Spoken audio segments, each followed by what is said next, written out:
Men put a lot of time and effort into building whatever they're focused on in life. For some, it's about creating a legacy. For others, it's about building wealth, supporting family, or establishing something meaningful for the future. And when a man starts becoming successful in building momentum, whether he fully realizes it or not, attention from women usually comes with that territory automatically. That's just the reality of how things often work.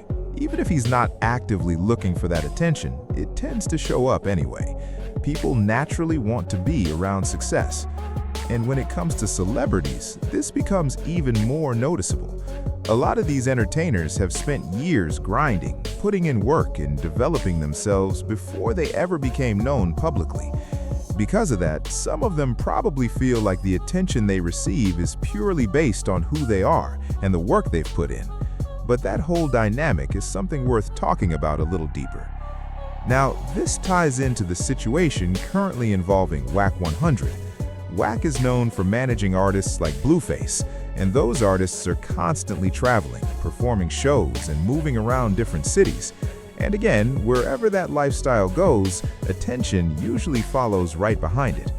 So apparently, there's this young woman from the Kent, Washington area who goes by Leah the Brat on Instagram. She's considered an attractive young woman and is also trying to build a career for herself as a female rapper. From what's being discussed, she ended up around people connected to Wack 100's circle, specifically individuals associated with Blueface and his team. At some point, she reportedly sent a message to one of those guys, and that's where this situation started getting attention online. I never said you. I asked what happened because the last person I remember being with was you. My memory is very in and out, hella foggy. I remember going into a room which was dark, right?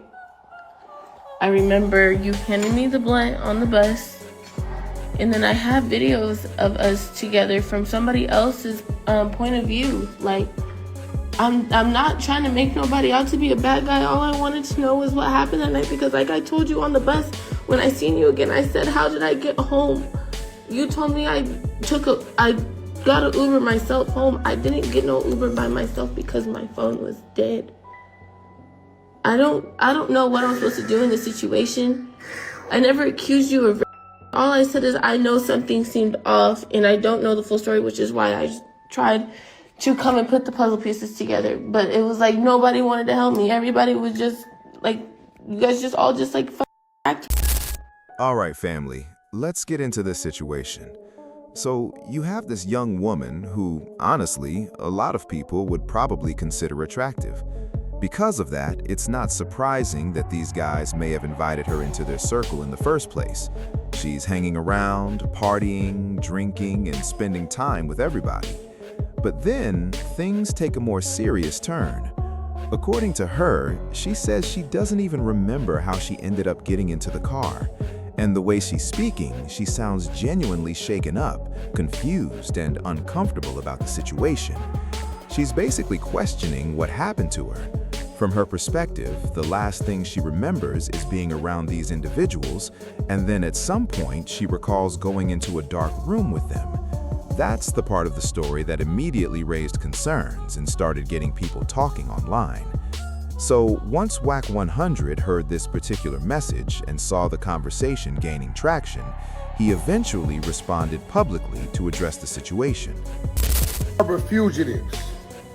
I don't harbor people who commit sexual crimes. I don't harbor people who commit crimes against the elderly or against children, right?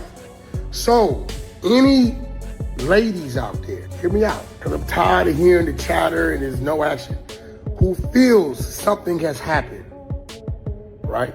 He also says this. I advise you and urge you to go to your local police department. Go take a kit. Go open up your case to investigate. Don't call Wack and ask me what happened, because I don't know you to know what happened. You get what I'm telling you? So let's nip this in the bud. Wack's telling you, whoever you may be, don't text me saying this happened, but can you listen to my music? is getting weird. I urge you, and I've told one young lady, hey, I can't help you because I don't know what you're talking about. It has nothing to do with me. But what you should do is go to the local police department, do your KIP if you saying this happened. Hopefully it didn't, but if it did, and let's find out the truth. Because whoever the individual did, he should be locked up where Bubba could get a hold of him and little Shanky Lou could poke on him and he can get his issue. Until then, stop talking to me about it. It ain't me. He basically said it wasn't me. Now, before I really get into my thoughts on all this, I want you guys to understand the exchange that happened between them. The young woman responded by saying, I don't see anything wrong with what I said. I've just been trying to figure out exactly what happened that night. I never used the word grape, but clearly something happened and nobody has given me answers. Then Wack 100 fired back and said, you told that guy you didn't remember what happened because you took 14 shots. That alone makes it sound like you're accusing somebody of assault. And if you don't remember anything, how are you specifically pointing at this person? So let me say this first.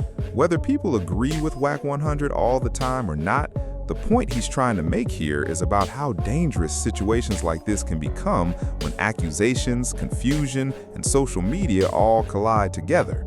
From his perspective, he seems to believe the situation may have been turning into leverage. The young woman had reportedly removed some of her TikTok videos, and at the same time, she's also trying to build herself up as a rapper. So in his mind, the concern is whether this situation was becoming tied to attention, opportunities, or industry connections. That's the angle he appears to be hinting at, whether people agree with him or not. Now, to be fair, none of us truly know exactly what happened that night. If someone genuinely feels harmed or believes a crime took place, the proper step is to contact law enforcement, file a report, and go through the official process so facts can actually be investigated. That part is important regardless of who's involved. But the larger conversation here turns into risk, reputation, and the kinds of situations successful entertainers and public figures try to avoid altogether.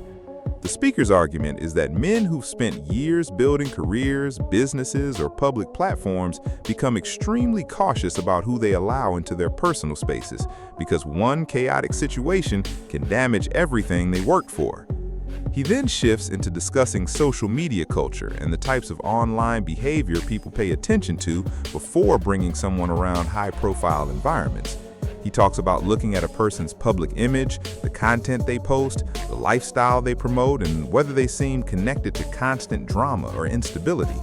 In his opinion, once people start seeing red flags online, they begin distancing themselves because they don't want unnecessary problems attached to their name. The commentary also touches on dating preferences and social dynamics, although much of it is framed through personal opinion and broad generalizations. The speaker argues that some men in entertainment eventually become selective about who they associate with based on prior experiences, public controversies, or concerns about reputation. He references situations involving athletes and celebrities being surrounded by certain groups of women and suggests that image management plays a major role in those decisions.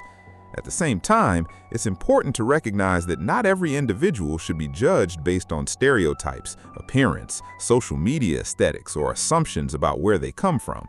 Social media only presents part of a person's life, and appearances alone do not determine someone's character or intentions.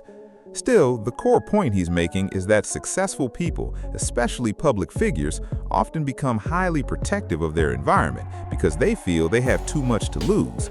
In his view, once someone repeatedly brings confusion, controversy, or instability into situations, people in those circles may decide they no longer want that person around. He closes by saying that if a serious incident truly happened, then the proper authorities should handle it through evidence, reports, and investigation, rather than internet speculation.